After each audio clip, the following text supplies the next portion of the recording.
महाराज जी, मेरी दिनचर्या कुछ दिन तो सही से चलती है, बहुत परेशान करता है महाराज। ब्रह्मचर्य की कमी। ब्रह्मचर्य संभालो, जो सोचोगे वही करने के लिए तुम बिल्कुल तत्पर हो जाओगे। हम लोगों का जो ढुलमुल स्वभाव है ना, वो ब्रह्मचर्यहीनता के कारण बन गया है। ब्रह्मचर्य के गंदे जो हीन करने वाले आचरण, उनको छोड़ो, अभी तो नए बच्चे हो। महाराज जी, आपकी कृपा से 1 साल से ब्रह्मचर्य का पालन करने का प्रयास कर रहे हैं। हाँ, बहुत सुंदर, और अच्छे से प्रयास करो। हाँ, और अच्छे से प्रयास करो। और हट करके नियम पालन किया जाता है। मन कह रहा नहीं यार आज नहीं उठना, नहीं, तुरंत बिस्तर छोड़ दिया, तुरंत उठकर खड़े हो गए। हट करके जब नियम पालन किया जाता है तो हमारी दिनचर्या चलती है।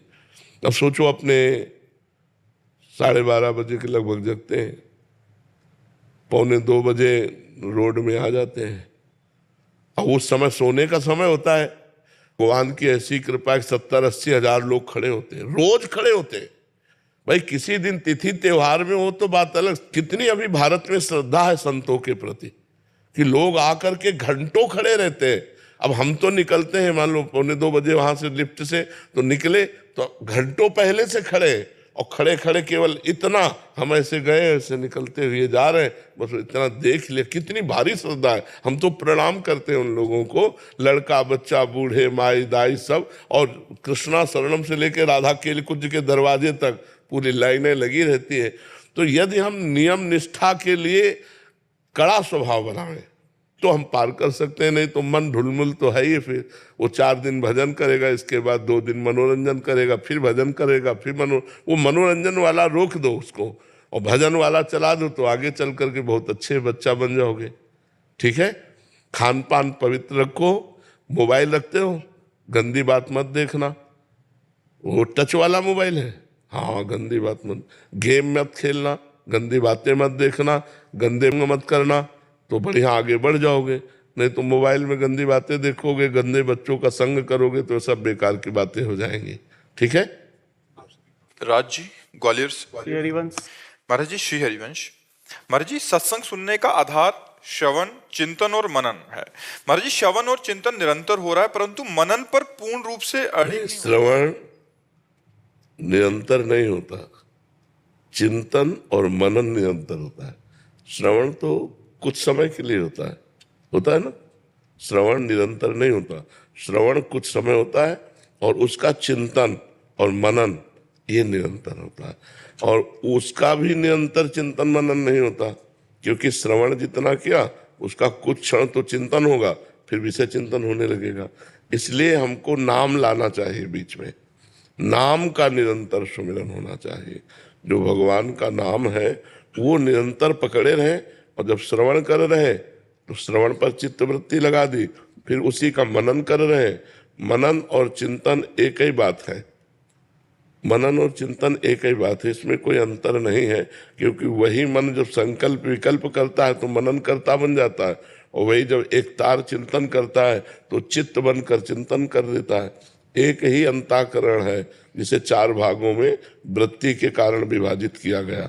संकल्प विकल्प के कारण मन कहा गया, निश्चय करने के कारण बुद्धि कहा गया, चिंतन करने के कारण चित्त कहा गया, और क्रिया को स्वीकार करने के कारण अहंकार कहा गया। तो एक ही मन 4 भागों में हो गया, मन बुद्धि चित्त अहंकार, ये अंतःकरण एक ही है। तो जो बुद्धि वृत्ति है वो जब निश्चय कर लेती है परमात्मा सत्य है और उसकी प्राप्ति ही परम लक्ष्य है, तब हमारा चिंतन शुरू हो जाता है। और चिंतन वो जो एक तार हो, अभी चिंतन एक तार नहीं होता, वो विक्षेप पड़ता है। तो विक्षेप जो पड़ता है वो विषय के कारण पड़ता है। जो विषय सुख की हमारे अंदर लालसा है भोगने की, उधर हमारी चित्त वृत्ति चली जाती है। यदि हमको गुरु कृपा से ज्ञान हो जाए कि जिन विषयों को हम भोगना चाहते हैं उन विषयों को कोई भोग रहा है, फिर भी अशांत है, अतृप्त है, उसके अंदर सुखानुभूति नहीं, तो हमको गलत मार्ग में अपनी वृत्ति नहीं देनी चाहिए। तो हर वृत्ति को भगवान के नाम में लगाना चाहिए। नाम ऐसा है जो निरंतर हमारा साथी बन सकता है। नाम जपते जपते जैसे ही बुद्धि पवित्र होती है तो उसमें ज्ञान के नेत्र खुल जाते हैं। अपने आप असत वस्तु, जैसे नकली नोट उठाने की इच्छा नहीं होगी, अपने को पता है नकली नोट पड़े हैं, उठाने की इच्छा नहीं होगी। ऐसे ये संसार के हर सुख नकली है, माया के द्वारा रचित है, स्वाप्निक है। स्वाप्निक माने नकली ही। उमा कहूँ मैं अनुभव अपना, सत हरिभजन जगत सब सपना। ये स्वाप्निक है संसार के सुख। तो जब ये ज्ञान हो जाएगा, प्रवचन कर लेना, सुन लेना, ये अलग बात है, इसका अनुभव होना, तब हमारा मन इनसे हट करके एक तार भगवान की तरफ जाने लगेगा। तो हमको हट करके नाम जप में निरंतरता बनानी है। बिना हट के मन नहीं मानता है। हमें सुख मिले ना मिले, हमें लाभ मिले ना मिले, हमें शांति मिले ना मिले, हमको हट करके नाम जप करना है। जब ऐसा कोई हठी नाम जप करता है तो नाम जप का फिर अभ्यास बन जाता है, और जब नाम जप चलता है तो फिर आनंद की धारा खुलती। जो चाहे वो प्राप्त कर सकता है, ऐसा नाम रूपी धन है। बिना नाम धन के कोई भी आध्यात्मिक उन्नति नहीं हो सकती, चाहे किसी भी मार्ग का पथिक हो, उसको नाम जप करना ही पड़ेगा। समझ रहे हैं आप? महाराज जी, मेरा ये प्रश्न ये भी था कि जैसे हम लोग संसार में रहते हैं और आपके सानिध्य से ये पता पड़ा साध्य हमारा भगवत प्राप्ति है, तो साधन पे हम कैसे अड़िग रहे? कई बार क्या होता है, उतार चढ़ाव का समय फलता भी आती है, उतार चढ़ाव आता है, तो उस वक्त कैसे अड़िग रहे? क्योंकि शास्त्र भी ये प्रमाणित करता है, अथा तो ब्रह्म जिज्ञासा। तो उस संदर्भ में नहीं, अथा तो ब्रह्म जिज्ञासा का मतलब अब मैं ब्रह्म जिज्ञासा करता हूँ, जानना चाहता हूँ उस ब्रह्म को। तो ब्रह्म को जानने के लिए ब्रह्म है सम और संसार है विषम। तो जब संसार को लक्ष्य बनाओगे तो हानि लाभ, जय पराजय, सुख दुख, मान अपमान, निंदा स्तुति, ये मिलेगी।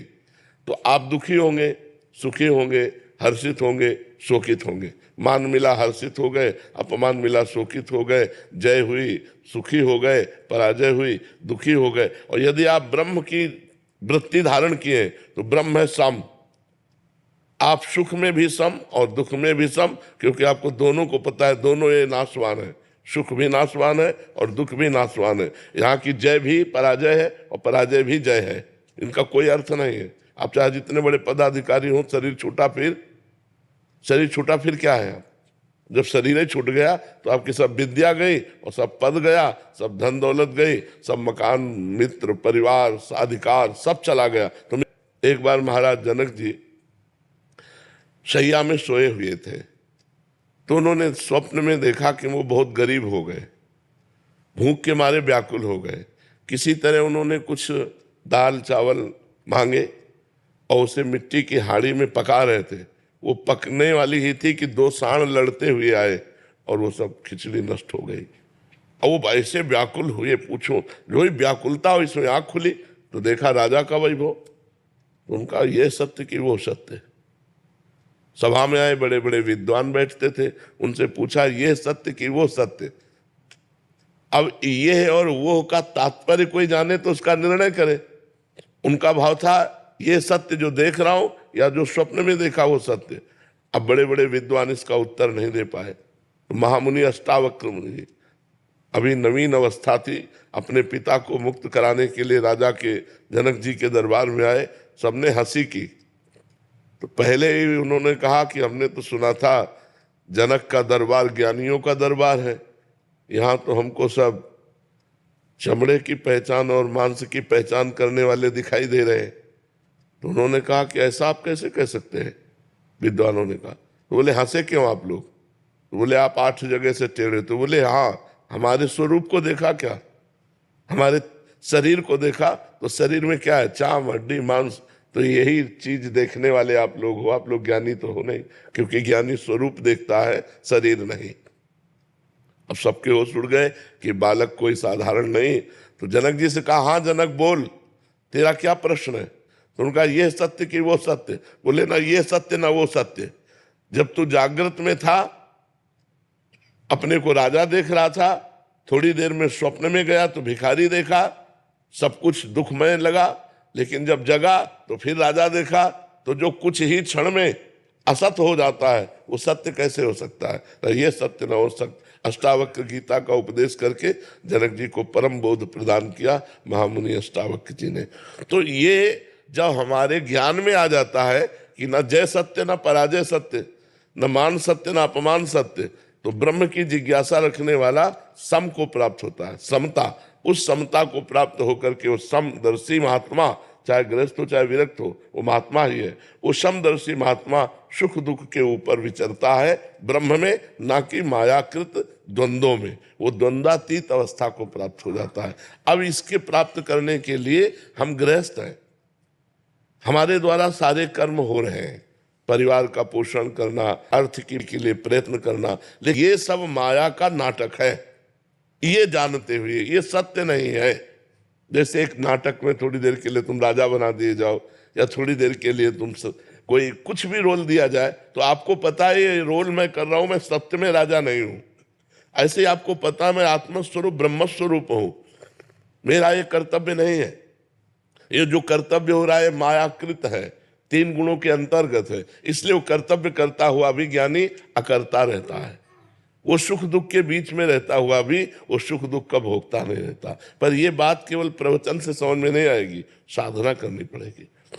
लोक परलोक के समस्त भोगों से वैराग्य, सत असत का विवेक, इंद्रियों का दमन, मन का दमन, तितिक्षा, सहनशील, श्रद्धा, शास्त्र और गुरु के वचनों पर दृढ़ विश्वास, मुमुक्षुता, मैं मुक्त होना चाहता हूं, तब ये ज्ञान टिकता है। जब कठोर नियमों के द्वारा निरंतर ब्रह्माकार वृत्ति संसार के समस्त कार्य करते हुए, अब आप सोचो अपने लोग तो इतना कार्य नहीं जितना राजा जनक जी को कार्य, राजा को कार्य होता है ना।